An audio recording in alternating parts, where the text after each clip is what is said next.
Today I'm working with Intonachino. It's a great lime-based product that can be used in the exterior or interior of a building. Today I'm working with it in a living room on an accent wall. And I first spackled the entire wall, and then I've put a lime quartz ready primer on the entire surface, and I let that dry for 24 hours. The next layer is one solid skim coat where I'm covering the wall with the Intonachino 100%. And I've done that already, smoothed over the entire wall and let it dry. And today I'm doing the second layer. And what I'm doing with the second layer is I'm creating about a 70% coverage, leaving about 30% not covered by skip troweling the product organically over the entire surface. I'm applying a little bit at a time with my trowel and smoothing it as I go and connecting the areas. And I'm thinking out a little bit how I'm placing it so that I'm really focusing on the negative spaces that I'm creating with the product as I go. And I'm applying a little bit and then connecting it. And it can be done on a column as well.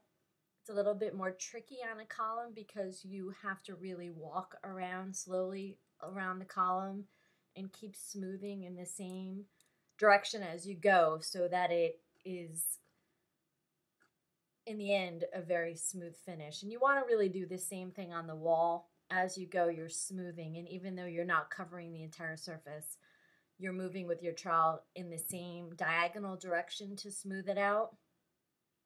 And then once you have the coverage that you want, you can go back to certain islands and add a little bit more if you've left too much bare in one spot, because you don't really want the islands to be huge. You want them to be varied and a little organic looking. And if you find a spot that there's just a little bit too much space, you can put a little bit of product just in the middle of that island and then smooth it. And you'll find trial and error that you might fill an entire island when you do that. But then next time you just put a little less material and again smooth it. And when the entire thing is smooth, you let it dry and you go over it again with your trowel and smooth it one more time. And then when that's dry, you're going to take a white lime paint and paint the entire surface with a very flat, low nap roller.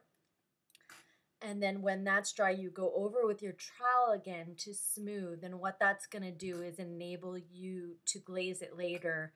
And where you put the glaze, the lime paint is actually going to repel the flat areas, and it's going to seep into the islands that you've left, creating this really beautiful finish. And